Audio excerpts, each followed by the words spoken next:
Hello दोस्तों, welcome to potential classes. तो चलिए शुरू करते हैं आज का इंपॉर्टेंट करंट अफेयर्स बिना समय गंवाए हुए।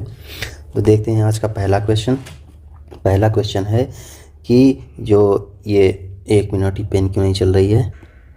हाँ, ये इमोइनु इरटपा फेस्टिवल कहाँ मनाया गया? मणिपुर में मनाया गया। इसका जो है एम क्या है इस फेस्टिवल को मनाने का? तो टू अटेन वेल्थ, मतलब लोग इस फेस्टिवल को मनाते हैं जैसे हम लोग दिवाली मनाते हैं तो सर लक्ष्मी जी की पूजा करते हैं, हमारे घर में पैसा वैसा है, उसी तरीके से इमोइनु इरटपा फेस्टिवल मनाया जाता है मणिपुर में। इसके लिए वेल्थ और पैसे, मतलब धन दौलत की अटेन करने के लिए। ठीक, मणिपुर की राजधानी इम्फाल है। ठीक, और यहाँ के जो है सीएम का नाम, यहाँ के सीएम तो मणिपुर के सीएम कौन है? एन बीरेन सिंह। कौन? एन बीरेन सिंह। और यहाँ के गवर्नर कौन है मणिपुर के? ला गणेशन यहाँ के गवर्नर है। एन बीरेन सिंह सीएम है। ठीक, तो बात करते हैं कुछ इम्पॉर्टेंट फेस्टिवल जो मणिपुर में मनाए जाते हैं, वो देख लेते हैं कि चीरा ओबा महोत्सव मणिपुर में मनाया जाता है, कांग उत्सव भी मणिपुर में मनाया जाता है, किरोह नगई महोत्सव मणिपुर में मनाया जाता है, योसांग उत्सव मणिपुर में मनाया जाता है, चुम्फा उत्सव मणिपुर में मनाया जाता है, कूट उत्सव मणिपुर में मनाया जाता है, सगाई उत्सव मणिपुर में मनाया जाता है। ये अभी पूछा भी था 2-3 बार, अभी एसएससी सीजीएल में यही क्वेश्चन पूछा था, और उसके बाद इसमें हाई कोर्ट में भी यही क्वेश्चन पूछा था। यूपी पीईटी में सगाई महोत्सव पूछ चुका है। ठीक, और ये लुई नगाई नी फेस्टिवल भी मणिपुर में मनाया जाता है। और एक चपचार कूट पूछता है बार बार, चपचार कूट कहाँ मनाया जाता है? मिजोरम में। कहाँ पे? मिजोरम का फेस्टिवल है चपचार कूट। ठीक, मिजोरम की राजधानी आइजोल। ठीक,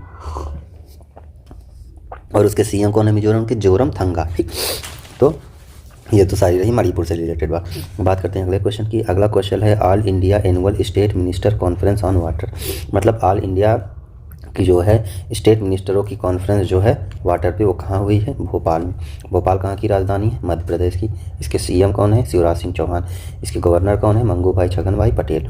बात करते हैं ये जो all India annual state minister conference on water है, ये किसका पार्ट है? ये विजन @2047, मतलब एक बीजेपी का विजन है, भारतीय जनता पार्टी का विजन @2047। इसको बीजेपी का ना बोल के हम भारत सरकार का विजन बोल देंगे कि तब तक जो है भारत में हर जल, मतलब जो भी हो, हर घर में स्वस्थ जल, मतलब जो भी व्यवस्थाएं हैं नगर पालिका की, उसको सुव्यवस्थित रूप से पहुंचाना, जिसमें जल भी आता है।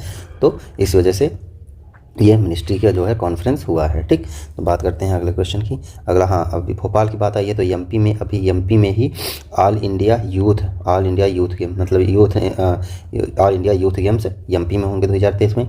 ऑल इंडिया यूनिवर्सिटी गेम कहाँ होंगे? यूनिवर्सिटी गेम यूपी में होंगे। ठीक, ऑल इंडिया नेशनल गेम्स कहाँ होंगे? गोवा में होंगे। इससे पहले वाले कहाँ हुए थे? गुजरात में हुए थे। ठीक, तो ये सारे ऑप्शन हो गए, आपको मैंने बता दिया भाई। IFFA भी कहाँ हुआ है? गोवा में हुआ है। अंतर्राष्ट्रीय भारतीय फिल्म महोत्सव कहाँ? गोवा में।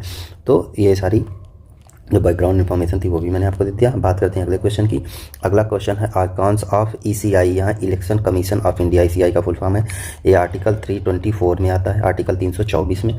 ठीक, आर्टिकल 326 में क्या आता है? अडल्ट वोटिंग की बात कही गई है, अडल्ट वोटिंग की। ठीक, बात करते हैं नेशनल, और जो आइकन्स की बात हुई है तो नेशनल आइकन कौन है? पंकज त्रिपाठी जो है नेशनल आइकन है इलेक्शन कमीशन ऑफ इंडिया के। ठीक, और अभी बिहार की जो आइकन अपॉइंट की गई है मिताली ठाकुर कौन है? मिताली ठाकुर है एक लोक गायिका हैं, काफ़ी फेमस हुई हैं यूट्यूब पे, इनका वीडियोस जाके देख सकते हैं। तो ये तो रही जो न्यूज़ थी बिहार की। अब बात करते हैं ECI में 3 मेंबर्स की कमेटी होती है। एक होता है चीफ इलेक्शन कमिश्नर और 2 इलेक्शन कमिश्नर होते हैं। एक chief election commissioner, 2 election commissioner, total 3 member की बॉडी होती है। तीनों की पावर इक्वल होती है। ठीक, इस समय चीफ इलेक्शन कमिश्नर कौन है? राजीव कुमार है। ठीक, और 2 इलेक्शन कमिश्नर और होते हैं। ठीक, तीनों की पावर सेम होती है और इनकी 62 ईयर्स 65 ईयर और 6 ईयर, मतलब या तो 6 साल में ये रिटायर होंगे अपॉइंट होने के बाद, या इनकी एज 65 साल हो गया कि तब अपॉइंट होंगे। ये जितना भी इलेक्शन होता है, सेंटर का इलेक्शन हो गया, स्टेट लेजिस्लेचर का इलेक्शन हो गया, ठीक, और प्रेसिडेंट का इलेक्शन हो गया, वाइस प्रेसिडेंट का इलेक्शन हो गया, सबकी देख रेख इन्हीं के अंडर में होती है। ठीक, इलेक्शन कमीशन ऑफ इंडिया के अंडर में। ठीक, और एक इलेक्शन कमीशन ऑफ इंडिया के एक नियम लगता है जिसे हम दल बदल रूल कहते हैं। ये 52nd अमेंडमेंट 1985 में लाया गया था। ठीक है ना, जब ये लागू कब होता है? जब एक पार्टी का जो जीता हुआ मेंबर अपनी पार्टी छोड़ के कोई दूसरी पार्टी ज्वाइन कर ले, तब उस पर ये लागू होगा और उसको अपनी जो है सदस्यता छोड़नी पड़ेगी। ठीक, तो ये हुआ, मैंने आपको 52nd अमेंडमेंट भी बता दिया। क्या है, दल बदल कानून से रिलेटेड है। दल बदल कानून कौन सी सूची में है, 10वीं सूची में है, ठीक। और ये इलेक्शन कमीशन किस में है, 15वीं पार्ट 15 में, पार्ट 15 15वें भाग में है, ठीक। तो ये सारा हो गया बैकग्राउंड इन्फॉर्मेशन। बात करते हैं अगले क्वेश्चन की। अगला क्वेश्चन है कि मिडास साइक्लोन। अब ये चाहे आप, मैं तो इसको मिडास से याद करूंगा, लेकिन आप इसको मैंडस जैसा लिखा है, मैंडस साइक्लोन अभी आया है। कहाँ पे आया है, तो आंध्र प्रदेश में आया है। काफ़ी तबाही मचाई है इसने, इसलिए थोड़ा सा न्यूज़ में है। अब ये जब भी साइक्लोन आता है तो अक्सर तो ये पूछना है कि जो साइक्लोन आया है वो कहाँ पे आया है। तो ये मैंने आपको लोकेशन बता दी, आंध्र प्रदेश। अब पूछता है इसका जो साइक्लोन का नाम है किसके द्वारा दिया गया, एक ये क्वेश्चन पूछता है। तो इस साइक्लोन का नाम यूएई के द्वारा दिया गया, यूनाइटेड अरब अमीरात, ठीक। इसकी राजधानी कौन है, अबू धाबी, ठीक, यूएई की। हाँ, अब बात करते हैं अभी इसके लिए रिलीफ अमाउंट जो है दिया जा रहा है 28.11 करोड़ रुपये, 28.11 करोड़ रुपए की राशि आवंटित की गई है रिलीफ पैकेज के रूप में इसके, ठीक। तो बात करते हैं अगले क्वेश्चन की। हाँ, अभी आंध्र प्रदेश की राजधानी कौन है, हैदराबाद, ठीक। वैसे पहले हैदराबाद थी, अब इसका बदल के अमरावती कर दी गई है, ठीक, आंध्र प्रदेश की। तो और हैदराबाद को अभी ग्रीन सिटीज़ अवार्ड दिया गया था। तो ये क्वेश्चन याद कर लीजिए। आंध्र प्रदेश में विशाखापट्टनम पाया जाता है, विशाखापट्टनम बंदरगाह है जो सबसे बड़ा भारत का प्राकृतिक बंदरगाह है, ठीक।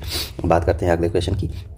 अगला क्वेश्चन है वर्ल्ड हैबिटेट अवार्ड। अब वर्ल्ड हैबिटेट अवार्ड किसको दिया गया, हैबिटेट मतलब होता है कि जो निवास वास करते हैं उसका अवार्ड। ये किसको दिया गया, उड़ीसा को दिया गया, ठीक, उड़ीसा को ये दिया गया। ये पहला स्टेट बनेगा जो कि स्लम मतलब होता है गंदी बस्तियां, जो झुग्गी झोपड़ी होता है, उन झुग्गी झोपड़ियों से मुक्त स्टेट बनेगा उड़ीसा स्टेट, ठीक। उड़ीसा के चीफ मिनिस्टर कौन है, नवीन पटनायक, और यहाँ के गवर्नर